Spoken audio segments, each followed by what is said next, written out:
नमस्कार, स्वागत है आप सभी का C10 न्यूज में और मैं हूं आपके साथ अपूर्वा श्रीवास्तव। वक्त है शाम 5 बजे की 5 बड़ी खबरों का, लेकिन उससे पहले सुर्खियों पर एक नजर। प्रधानमंत्री नरेंद्र मोदी ने किया काशी विश्वनाथ कॉरिडोर का उद्घाटन। इससे पहले पीएम ने बाबा काल भैरव मंदिर में की पूजा अर्चना। इस दौरान सीएम योगी समेत कई नेता रहे मौजूद। पीएम के कार्यक्रम को केंद्र और यूपी सरकार ने बनाया विशाल और व्यापक। कार्यक्रम में शामिल हुए बीजेपी शासित राज्यों के 12 सीएम और 9 डिप्टी सीएम। 700 करोड़ की लागत से बना काशी विश्वनाथ धाम 33 महीने में बनकर हुआ तैयार। दुनिया के सामने 241 साल बाद सामने आया नया स्वरूप। यूपी में 51,000 जगहों पर लोगों ने देखा लोकार्पण समारोह का सीधा प्रसारण।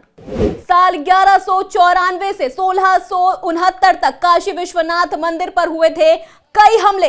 अहिल्याबाई होलकर ने कराया था मंदिर का पुनः निर्माण। 8 मार्च 2019 को पीएम मोदी ने किया था काशी विश्वनाथ कॉरिडोर प्रोजेक्ट का शिलान्यास। संसद पर आतंकी हमले के 20 साल हुए पूरे। आज के दिन 13 दिसंबर 2001 को पाकिस्तानी समर्थित आतंकवादियों ने किया था संसद पर हमला। पीएम मोदी और गृह मंत्री ने दी शहीदों को श्रद्धांजलि। भारत की हरनाज संधू बनी 2021 की मिस यूनिवर्स। दुनिया की 75 से ज्यादा खूबसूरत महिलाओं को पीछे छोड़ हरनाज सिंधु ने ताज को किया अपने नाम। 21 साल बाद भारत को मिली तीसरी मिस यूनिवर्स। चलिए जानते हैं खबरों को विस्तार से। प्रधानमंत्री नरेंद्र मोदी 2 दिवसीय दौरे पर वाराणसी पहुंचे हैं, जहां पर उन्होंने काशी विश्वनाथ कॉरिडोर का उद्घाटन किया। पीएम मोदी ने काशी विश्वनाथ मंदिर को जनता को समर्पित किया। करीब 241 साल बाद बनारस के श्री काशी विश्वनाथ धाम का नया रूप दुनिया के सामने आया है। इस मौके पर देश के 150 से ज्यादा धर्माचार्य, संत, महंत और प्रबुद्ध जन वहां पर मौजूद रहे। इसके अलावा इसमें आम आदमी और दूसरे नेता भी जुड़े। बीजेपी शासित राज्यों के मुख्यमंत्री और उप मुख्यमंत्री भी कार्यक्रम में शामिल हुए। वहीं केंद्र और राज्य की तरफ से इस ऐतिहासिक कार्यक्रम से यूपी के 51,000 जगहों पर एलईडी स्क्रीन लगाकर सीधा प्रसारण किया गया। इससे पहले काशी पहुंचकर सबसे पहले प्रधानमंत्री काशी के कोतवाल बाबा काल भैरव के दर पर पहुंचे और पूजा अर्चना कर उनसे इजाजत ली। इसके बाद पीएम मोदी ने ललिता घाट पहुंचकर गंगा में डुबकी लगाई। इसके बाद कॉरिडोर निर्माण में काम करने वाले मजदूरों पर खुद पीएम मोदी ने फूलों की वर्षा की। पीएम ने मजदूरों के बीच बैठकर फोटो भी खिंचवाई। इस दौरान मजदूर काफी प्रसन्न दिखे। यूपी में चुनावी हलचल काफी तेज हो गई है। सपा, बीजेपी के साथ साथ कांग्रेस ने भी प्रियंका गांधी को चुनावी दंगल में उतारा है। लेकिन बीएसपी और पार्टियों की तरह कोई यात्रा तो नहीं निकाल रही, लेकिन कई जगह सम्मेलन कर अपने पैर मजबूत करने की कोशिश कर रही है। इसी बीच कौशाम्बी में बहुजन समाज पार्टी ने जिले की तीनों विधानसभा सीटों पर अपना प्रत्याशी घोषित कर चुनावी बिगुल फूंक दिया है। देखिए इस खास रिपोर्ट को। कौशाम्बी में बीएसपी ने तीनों विधानसभा सीटों पर अपने प्रत्याशी घोषित कर दिए हैं, जिसकी वजह से जिले में पार्टी के प्रत्याशियों ने एक दिवसीय कार्यकर्ता सम्मेलन कर जनता के बीच जनसंपर्क अभियान शुरू कर दिया। इस बीच आपको बता दें कि अभियान के सहारे बीएसपी के प्रत्याशी वोटरों को लुभाने का भरपूर प्रयास कर रहे हैं। एक जमाने में बीएसपी का गढ़ माने जाने वाले कौशाम्बी जिले में एक बार फिर सत्ता पर काबिज होने के लिए पार्टी कार्यकर्ताओं ने एड़ी चोटी का जोर लगाना शुरू कर दिया है। इसी कड़ी में मंजनपुर विधानसभा के करारी में बीएसपी प्रत्याशी नीतू कनौजिया ने एक दिवसीय कार्यकर्ता सम्मेलन का आयोजन किया, जिसमें मुख्य अतिथि के रूप में पहुंचे डॉक्टर अशोक गौतम और साथ ही मंचासीन होते हैं और ऐसे में बीजेपी को दरकिनार कर सीधा सपा पर हमला बोला।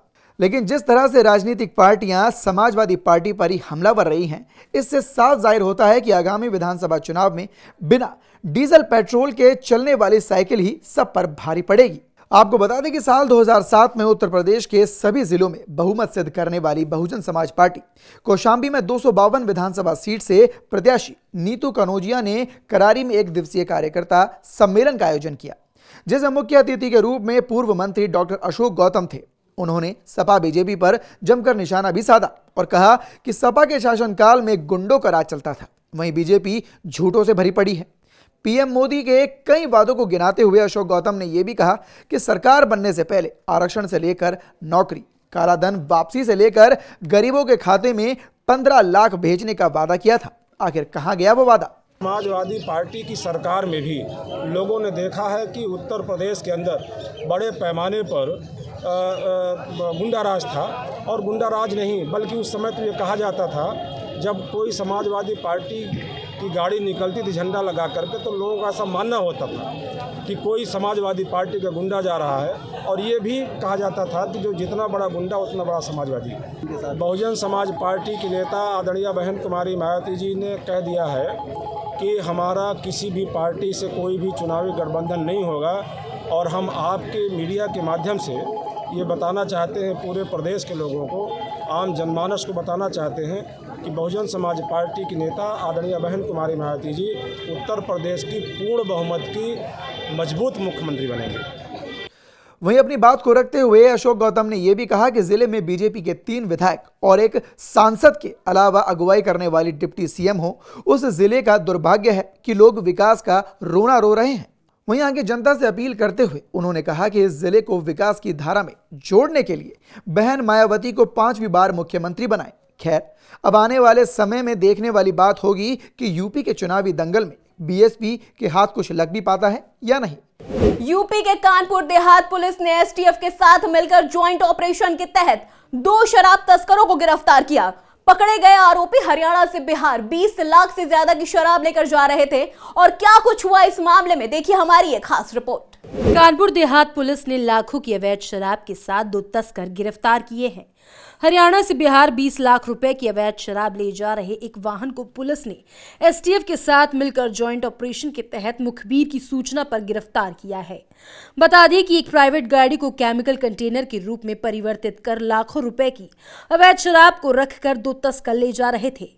कानपुर देहात पुलिस ने एसटीएफ की मदद से इस गाड़ी को कानपुर देहात के मूसा नगर थाना क्षेत्र के हाईवे के पास ट्रैक करके घेराबंदी की और फिर अवैध शराब ले जा रहे 2 तस्करों समेत इस केमिकल कंटेनर के रूप में जा रही गाड़ी को अपनी गिरफ्त में ले लिया। हालांकि खासी मशक्कत के बाद पुलिस इस बात का पता लगा पाए कि पकड़ी गई गाड़ी में शराब कहां रखी हुई है। जिस तरीके से और जिस तकनीक के साथ 7 तस्करों ने शराब ले जाने के लिए इस गाड़ी को मॉडिफाई किया था, उसे देखकर कोई भी ये नहीं कह सकता था कि इस कंटेनर में लाखों रुपए की अवैध शराब भरी हुई है। कई घंटों की पूछताछ और गाड़ी की पूरी छानबीन करने के बाद खुद तस्करों ने इस बात का खुलासा कर दिया कि आखिर इस गाड़ी में किस तरह से शराब को छुपाया गया है। अब आप भी गौर से देख लीजिए कि आखिर जिस गाड़ी में केमिकल खतरा लिखा हुआ है, उस गाड़ी में शराब की बोतलें किस तरह से छुपाई गई थी। दरअसल इस गाड़ी को पूरी तरीके से किसी हानिकारक और खतरा बनाने वाले केमिकल के कंटेनर के रूप में ले जाया जा रहा था और इसकी बनावट भी इस तरह से की गई थी कि जिसे देखकर कोई भी ये नहीं कह सकता था कि इस कंटेनर में केमिकल की जगह कुछ और रखा हुआ है। दरअसल इस कंटेनर में बाहर की ओर से एक वॉल्व पाइप के माध्यम से लगाया गया है, जिसमें इन छात्रों ने कुछ हानिकारक केमिकल को भर रखा था और अगर राह चलते कोई इस कंटेनर की पूछताछ भी करता तो वो उसे कंटेनर का वॉल्व खोलकर उसमें पड़े केमिकल को निकालकर पूछने वाले शख्स को दिखाकर ये संतुष्ट कर देते थे कि वाकई में इस कंटेनर के अंदर महज केमिकल के अलावा कुछ और नहीं है। लेकिन काफी पूछताछ के बाद जब शातिर तस्करों ने कंटेनर को खोलकर अंदर रखी हुई शराब को दिखाया तो कानपुर देहात पुलिस और एसटीएफ के कान खड़े हो गए।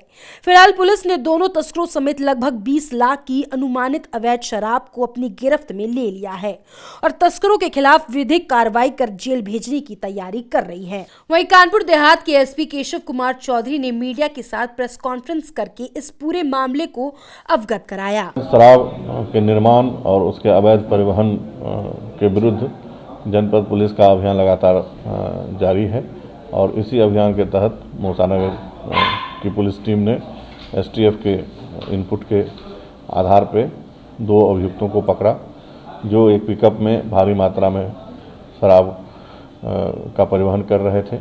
इन दोनों अभियुक्तों के पास से जो बरामद शराब है उसमें 750 ml की 336 बोतलें और 180 ml की 87 पेटियाँ यानी कि लगभग 4000 से अधिक बोतलें उसमें मौजूद थी। तो यह एक भारी बरामदगी है। जो दोनों अभियुक्त पकड़े गए हैं उनका आपराधिक इतिहास भी है, पूर्व में भी ये शराब तस्करी में और अन्य अपराधों में जेल गए हैं। इस कार्य के बाद दोनों को पकड़ने के बाद अभियोग पंजीकृत किया गया है और विवेचना प्रचलित है। आगे विवेचना के क्रम में और इनसे जानकारियाँ प्राप्त की जाएंगी कि इसमें और कौन लोग सम्मिलित हैं और कहाँ से शराब ये आ रही थी और कहाँ सप्लाई हो रहा था, कौन सप्लायर है, कौन खरीदार है और कहाँ ये वितरित होता है। इन सभी की जानकारी प्राप्त करके इन पे आगे और कठोर विधिक कार्रवाई भी सुनिश्चित की जाएगी। पुलिस की गिरफ्त में पकड़े गए 2 अवैध शराब तस्करों को जब पुलिस ने अपनी गिरफ्त में लिया तो पकड़े गए तस्करों के पास से 350 ml और 360 बोतलें मिली और 100 ml की 87 पेटी शराब के साथ साथ एक पिकअप गाड़ी जिसका नंबर UP 19 T0492 और 2 मोबाइल और 4300 रुपए भी पुलिस ने बरामद किए हैं। इसमें से पकड़ा गया अभियुक्त आकाश और अमन शर्मा दोनों ही अलग अलग जिलों में कई आपराधिक मामलों में मुकदमे दर्ज हैं, जिसमें से पानीपत की जेल में और शराब तस्करी के मामले में मथुरा जेल में 7 सालों के लिए गिरफ्तार किए गए थे। हालांकि इसमें से पकड़ा गया अभी अमन शर्मा गुड़गांव जनपद के हरियाणा से 307 और 302 का आरोपी भी रह चुका है। अगर बात की जाए दोनों तस्करों की उम्र की तो एक 24 साल का है और दूसरा 22 साल का है। इतनी कम उम्र में दोनों के इतने बड़े आपराधिक मामले होना अपने आप में ही एक बड़ी बात है। फिलहाल पुलिस ने दोनों को गिरफ्तार करके जेल भेजने की तैयारी कर ली है। यूपी में अपराधियों का दौड़ा दौड़ा कर एनकाउंटर किया जा रहा है। बावजूद इसके बदमाश बेखौफ होकर अपराध को अंजाम दे रहे हैं। लखनऊ में बाइक सवार बदमाशों ने ठेकेदार महेंद्र प्रताप नाम के युवक को गोली मार दी और फरार हो गए। यूपी में ऑपरेशन क्लीन के तहत पुलिस बदमाशों का एनकाउंटर कर रही है। इसके बाद भी बदमाश पुलिस को खुली चुनौती देते नजर आ रहे हैं। उत्तर प्रदेश की राजधानी लखनऊ का है, जिसे हम नवाबों की नगरी के नाम से जानते हैं। लेकिन यही नवाबों की नगरी अब गुंडे बदमाशों का गढ़ बन चुका है, जिसका जीता जागता उदाहरण ये मामला देता है, जहां लखनऊ के कृष्णा नगर में रविवार की शाम मोटरसाइकिल सवार बेखौफ बदमाशों ने ठेकेदार महेंद्र प्रताप नाम के एक युवक को गोली मार दी। मामले की सूचना पुलिस को मिली। इसके बाद पुलिस मौके पर पहुंची और आनन फानन में घायल महेंद्र को लोक बंधु अस्पताल में भर्ती कराया गया, जहां पर डॉक्टरों ने उसे मृत घोषित कर दिया। बताया यह भी जा रहा है कि मृतक महेंद्र विजयनगर में एक बिल्डिंग तोड़वा रहा था। उसी दौरान वहां मोटरसाइकिल से पहुंचे बदमाशों ने उसे गोली मार दी। आरोपियों की धरपकड़ के लिए पुलिस टीम भी बना दी गई है और मौके पर फॉरेंसिक टीम भी पहुंच गई है। इसके साथ ही पुलिस आसपास लगे सीसीटीवी कैमरा को खंगाल रही है ताकि हत्यारों का सुराग मिल सके। आइए अब आपको सुनाते हैं इस मामले की जानकारी देते हुए पुलिस का क्या कहना है। कृष्णानगर में विजयनगर चौकी के अंतर्गत एक व्यक्ति है जिसको कुछ लोग गोली मारकर भाग गए हैं।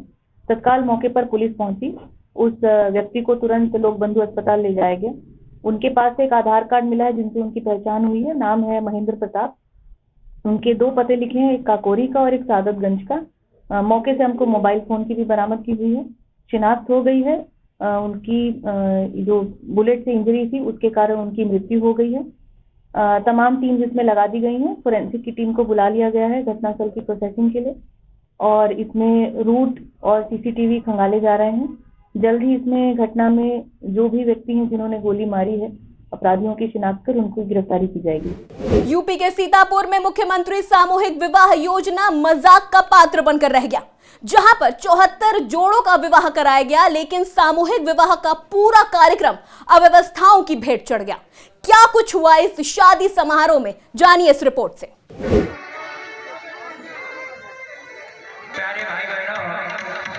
तस्वीरों में देखकर अंदाजा लगाया जा सकता है कि सीतापुर में मुख्यमंत्री सामूहिक विवाह योजना के नाम पर कैसे बंदरबाट किया गया। माहौली ब्लॉक के कार्यालय में आयोजित किए गए इस सामूहिक विवाह में 74 जोड़ों की शादी की गई, जिसमें खाने की जगह पर ही जोड़ों के फेरों की व्यवस्था भी की गई। लाल रंग के कालीन पर बैठे जोड़ों के सामने ही खाना और पत्तल पड़े हुए हैं और खाने पत्तल की झूठने के बीच में इन जोड़ों की शादी की गई, जिसमें नवविवाहित जोड़े हाथ पर हाथ धरे बैठे नजर आए। इस दौरान ब्लॉक प्रशासन की तरफ से कोई इंतजाम नहीं किए गए। जहां पर 74 जोड़ों की शादी की जा रही थी, वहीं पर उनके परिजनों के बैठने तक के लिए कोई इंतजाम ही नहीं था। परिजनों के बैठने के लिए विवाह स्थल में कुर्सी तक नहीं थी और विवाह स्थल के बाहर ही वर वधू के परिजनों की भीड़ नजर आई। बद इंतजामी का अंदाजा इसी को लेकर लगाया जा सकता है कि समाज कल्याण के एडीओ ही एमएलए और बीडीओ के सामने नशे में धुत था। इतना ही नहीं, जब उससे इस बारे में पूछा गया तो उसने गोलमोल जवाब दिया। अरे सर, ड्यूटी के टाइम हम शराब पीते ही नहीं है। आपके मुंह से स्मेल आ रही है? हाँ, तो वो कल रात में मैंने पी थी। ये 74 जोड़ों की आज शादी हुई है जी। उनकी व्यवस्था के लिए, जलपान के लिए कितने रुपए की धनराशि आई थी? 6,000 रुपये प्रति जोड़े। सामूहिक विवाह समारोह में वर वधू के वीआईपी भोजन के नाम पर भी मजाक किया गया। शादी में खाना बेहद ही निम्न क्वालिटी का था। वर वधू और उनके परिजनों को यही खाना खिलाया गया। बताया जा रहा है कि व्यवस्था और खाने पर प्रदेश सरकार की तरफ से 4 लाख रुपए से ज्यादा की राशि हर एक ब्लॉक प्रशासन को दी गई थी, लेकिन शादी स्थल पर हुई बदइंतजामी ने ब्लॉक प्रशासन की पोल खोल कर रख दी। इतना ही नहीं, वहां पर वर वधू को दिए जाने वाला सामान भी नकली था, जिसमें वर वधू के परिजन काफी नाराज नजर आए। साथ ही वर वधू के परिजनों को दिए जाने वाले सामान और लंच बॉक्स के लिए भी धक्का मुक्की करते हुए दिखाई दिए। यूपी के कई जिलों में मुख्यमंत्री सामूहिक विवाह योजना के तहत शादियां कराई जा रही हैं, जिसमें शादी का सारा खर्च जिला प्रशासन और ब्लॉक प्रशासन की तरफ से किया जाता है। लेकिन सीतापुर के महोली ब्लॉक के कार्यालय में 74 जोड़ों की शादी कराई गई, जिसमें सारा का सारा कार्यक्रम अव्यवस्थाओं से भरा हुआ नजर आया। न ठीक से खाने का इंतजाम था, ना ही लोगों के बैठने की व्यवस्था थी। साथ ही वर वधू को दिया जाने वाला सामान भी नकली था। ऐसे में जो राशि प्रदेश सरकार की तरफ से भेजी जाती है, वो बीच के लोग डकार जाते हैं। फिर कैसे लोग मुख्यमंत्री सामूहिक विवाह योजना का लाभ ले पाएंगे? यूपी में 2022 का विधानसभा चुनाव सिर पर आ चुका है। योगी सरकार से लेकर तमाम बड़े नेता बुंदेलखंड की सरजमी में चुनावी समीकरण सेट करने की कोशिश में लगे हुए हैं। इसके बावजूद भी बुंदेलखंड में विकास की बात कहने वाली योगी सरकार के राज में एक वार्ड ऐसा भी है जो आज भी विकास की राह देख रहा है। इस रिपोर्ट के जरिए देखिए इस वार्ड की क्या हालत है। चेहरे बदले, हुक्मरान और अफसरशाही भी बदल गई, लेकिन जो ना बदल सका वो थी सरकारी सिस्टम की लापरवाह तस्वीर। प्रदेश के मुखिया योगी आदित्यनाथ अगर लापरवाह अफसरों की इस बेरुखी को देखे तो अपने होनहार अफसरों का ओहदा और भी ऊंचा कर दे। तारीफ इतनी करें कि शायद देश की आजादी से लगाकर आज तक किसी ने भी ना की हो। यह बुंदेलखंड का विकास है साहब, नाम गुमनामपुर। विकासवादी सरकार में विकास का खुलकर बखान करती है तस्वीर है जो इंसानी माथे पर शिकन पैदा कर दे। कच्चे रास्ते, पक्के मकान और बिजली पानी जैसे आम जरूरतों से आज भी महोबा की चाकरी नगर पालिका का गुमानपुर वार्ड सीधे तौर पर नहीं जुड़ सका, जबकि देश आजादी के 75 साल पूरे कर चुका है। जिस विकास की बात योगी सरकार करती है वो विकास कितना गांव तक पहुंचा है या नगर पालिका परिषद के वार्ड तक पहुंचा है, इसकी हकीकत आप देख रहे होंगे। पीछे एक कुआं है जहां पे एक बंदा पानी पी रहा है। और इस विकास की अगर हम बात करें तो आज हम मौजूद हैं गुमानपुरा वार्ड में। ये चरखारी नगर पालिका परिषद के अंतर्गत आता है। आप पीछे देख रहे होंगे अडानी जी का पावर प्लांट लगा हुआ है। सारा विकास वहीं दिख रहा है। आप गौर से देखिए, मैं कैमरामैन से चाहूँगा थोड़ा जूम करके दिखाएं। ये अडानी साहब का पावर प्लांट लगा हुआ है। करीब 300 बीघे में ये पूरा प्लांट बना हुआ है। लेकिन विकास की अगर हम बात करें तो वो यहाँ के इस वार्ड तक नहीं पहुँच पा रहा है। पहले ही विकास के आने के पहले ही विकास पूरी तरीके से यहाँ आते आते खत्म हो जाता है। अधिकारी, कर्मचारी, सारे लोग आते हैं, यहाँ तक कि जनप्रतिनिधि भी आते हैं, वोट भी ले जाते हैं, जनता को कोरा आश्वासन का लिफाफा भी थमा जाते हैं और कहते हैं कि हम भविष्य में इसका विकास कर देंगे। एक अकेला कुआं है जिससे पूरा वार्ड पानी भर रहा है, आप पीछे देख रहे होंगे। और यही इस विकास की चरम सीमा है और इसी को यहाँ पे विकास कहते हैं। बुंदेली कश्मीर के नाम से मशहूर चरखारी नगर पालिका में आने वाला गुमानपुर वार्ड आज भी विकास की भीख मांग रहा है। बिजली, पानी, कच्चे रास्ते और पक्के मकान आज भी इस वार्ड के लिए किसी सुनहरे सपने से कम नहीं। चरखारी नगर पालिका में शुमार किए जाने वाले इस वार्ड को देश की आजादी से लेकर आज तक पक्का रास्ता नसीब नहीं हो सका, जिसके चलते वार्ड में रहने वाले स्कूली छात्रों को बरसात के दिनों में भारी समस्या का सामना करना पड़ता है। कीचड़ भरे रास्तों में गुजरना पड़ता है। अगर ज्यादा वक्त लग जाए तो स्कूल से सीधा तौर पर घर वापस जाना पड़ता है। सिर्फ इतना ही नहीं, हालत तब और भी ज्यादा बदतर हो जाते हैं जब वार्ड में बीमार व्यक्ति को चरखारी के सामुदायिक स्वास्थ्य केंद्र पहुंचना होता है। तब एक अकेले साधन के तौर पर अगर कुछ नजर नहीं आता तो वो सिर्फ बैलगाड़ी, वो भी तब जब केंद्र और प्रदेश सरकार के जरिए गांव को शहर से सीधे जोड़ने की कवायद चलाई जा रही हो। करोड़ों रुपए विकास के नाम पर खर्च किए जा रहे हों, उसके बावजूद भी इस वार्ड के नसीब में आज तक पक्की सड़कें भी नहीं आ सकी। देश की आजादी से पहले इसके हालात जैसे थे, हालत आज भी वैसे ही बने हुए हैं। कुल मिलाकर अगर कहा जाए तो चरखारी नगर पालिका में आने वाला गुमानपुर वार्ड गुमनामी के अंधकार में जी रहा है। वहीं सरकार कागजों में विकास के घोड़े बेलगाम दौड़ाए जा रही है। यहाँ सर समस्या तो बहुत हैं। जब हम जाते हैं पैदल तो कचड़े में, मतलब बरसात के दिनों में जाते हैं पैदल, कभी कभी बैलगाड़ी जाते हैं, जब सड़क सूख जाती है तो साइकिल जाते हैं। तो इसकी वजह से एग्जाम में अच्छे नंबर नहीं आ पाते और कभी कभी लड़के फेल भी हो जाते हैं। और इसके यहाँ कुल बच्चों, मतलब टीचर स्कूल जाने में समस्या है। ऐसे हम जाते हैं तो गेट बंद हो जाता है तो भी लेट के भगा देते हैं। और सर कुल समस्या है और पढ़ाई भी नहीं हो पा रही। हम पैदा हुए हैं जब से ही नेता नगरी आते हैं और वोट मांगते हैं और कहते थे कि हम रोड बनवा देंगे और सड़क कोई नहीं बनवाता। और जब वोट के टाइम पे भी ज़्यादा आते भी हैं, कोई सड़क भी नहीं बनवाता। जब से पैदा हुए हैं 14-15 साल हो गए हमको पैदा हुए, जब से हम इसी हालत में रह रहे हैं। गरीब, बेसहारा और कच्चे मकानों में गुजारा करने वालों के लिए सरकार की तरफ से पीएम आवास योजना चलाई जा रही है। ढिंडोरा भी जमकर पीटा जा रहा है। मंच पर खड़े होकर सफेद कपड़े पहने नेता आसरा योजना को संजीवनी बता रहे हैं। ऐसे में गुमानपुर वार्ड में कच्चे मकानों में रह रहे परिवारों के पक्के मकान की तलाश आज तक पूरी नहीं हो पाई। नगर पालिका चरखारी में कई बार फरियाद लगाने के बावजूद हालत आज भी जस के तस बने हुए हैं। ना तो नगर पालिका ने अभी तक उनकी फरियाद सुनी और ना ही इन परिवारों को आज तक पक्का मकान नसीब हुआ। चुनाव आते ही वोट मांगने वाले जनप्रतिनिधि का आना जाना वार्ड में शुरू हो जाता है। विकास कराने और सरकारी योजनाओं का लाभ दिलाने की दुहाई उनको भर भर कर दी जाती है, लेकिन चुनाव गुजरने के बाद दोबारा कोई भी इनके पास नहीं आता। कुल मिलाकर अगर कहें तो पक्के मकानों के सपने देखने वाले इस गांव के लोगों को आज भी कच्चे मकानों में रहने को मजबूर होना पड़ा है। जिंदगी भर हो गो हम वोट डालत पुरखन से हो गो, कम से कम 3 पैरी गुजर चुकी हैं यहाँ हमें, लेकिन ना कोई पक्के मकान आ रहे, ना कोई लाइट आ रही, ना कोई रोड आ रहा हो और ना कुछ आ रहा हो। और अंधेरे में ऐसी डर रहा, ढोर बछेरू है, परेशानी बहुत है। और लालटेनें चलती, जब ऐसो लालटेन ले आते मट्टी को तेल नहीं मिल रहा। अब साहब बहुत दिक्कत है।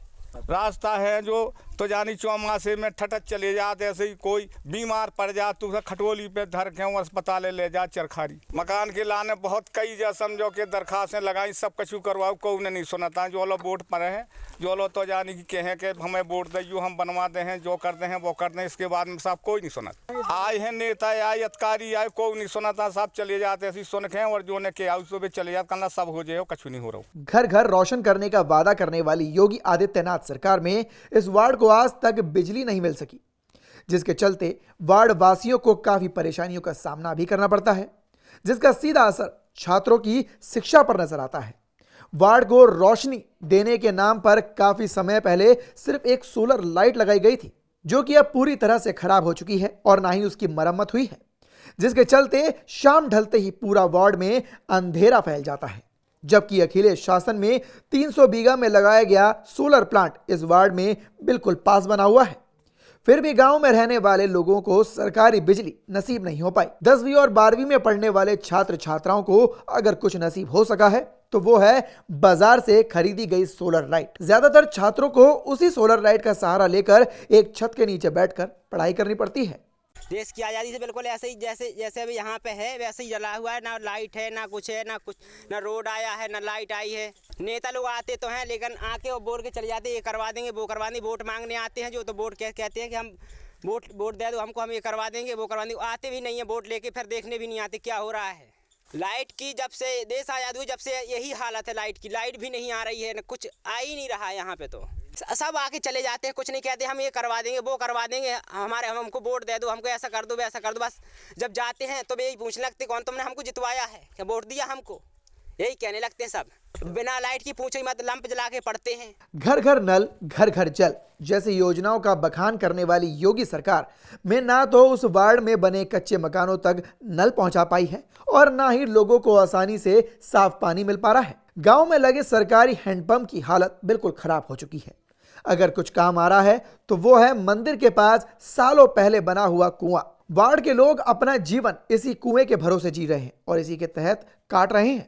सरकारी हैंडपंप शोपीस बने हुए हैं जिनकी शिकायत भी कई बार की जा चुकी है, लेकिन कोई कार्रवाई नहीं हुई, कोई सुनवाई नहीं हुई। कुल मिलाकर अगर कहें तो इस वार्ड का अच्छे दिन से आज तक सीधा सामना नहीं हो सका और इनके अच्छे दिन कब आएंगे ये कोई नहीं बता सका। भारत के लिए आज का दिन गौरव का पल रहा। मिस यूनिवर्स 2021 का ताज भारत की हरनाज सिंधु के सर पर सजा।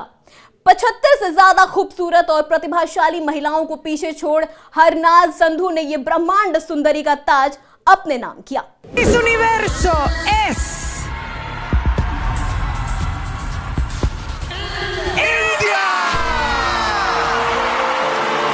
मिस यूनिवर्स 2021 में भारत ने बड़ी उपलब्धि हासिल की है। इस प्रतियोगिता में भारत की बेटी हरनाज कौर संधू ने 70वें मिस यूनिवर्स का खिताब अपने नाम कर लिया है। सबसे बड़ी बात यह है कि इंडिया ने ये टाइटल 21 साल के लंबे समय के बाद जीता है। 70वां मिस यूनिवर्स पेजेंट का आयोजन इजराइल में हुआ। इस प्रतियोगिता के प्रीलिमिनरी स्टेज पे 75 से ज्यादा खूबसूरत और प्रतिभाशाली महिलाओं ने भाग लिया था, लेकिन टॉप 3 में 3 देशों की महिलाओं ने जगह बनाई और इसमें एक भारत की हरनाज संधू भी रही।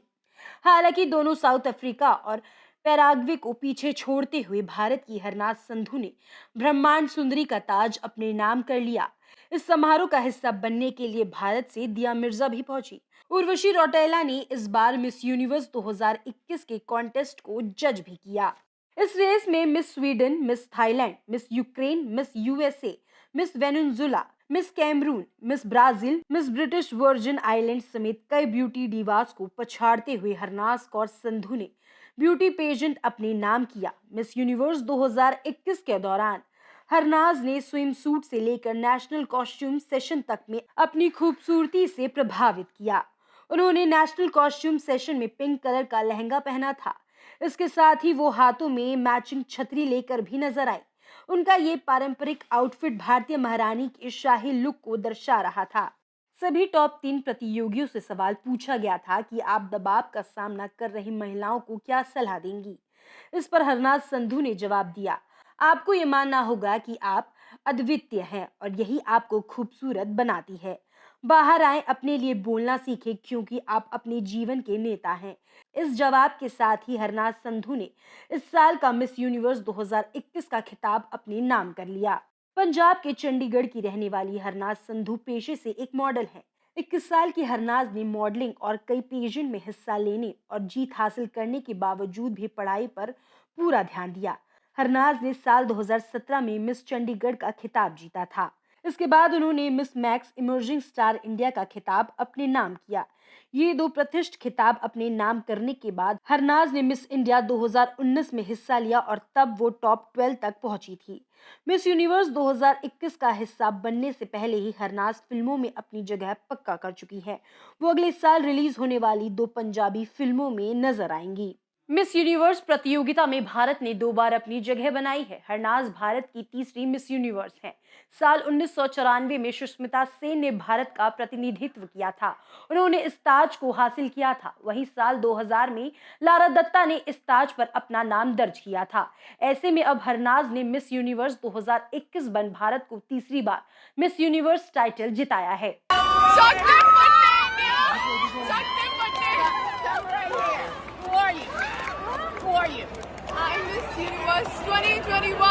फिलहाल के लिए खबरों में बस इतना ही। बने रहें C10 न्यूज के साथ। नमस्कार।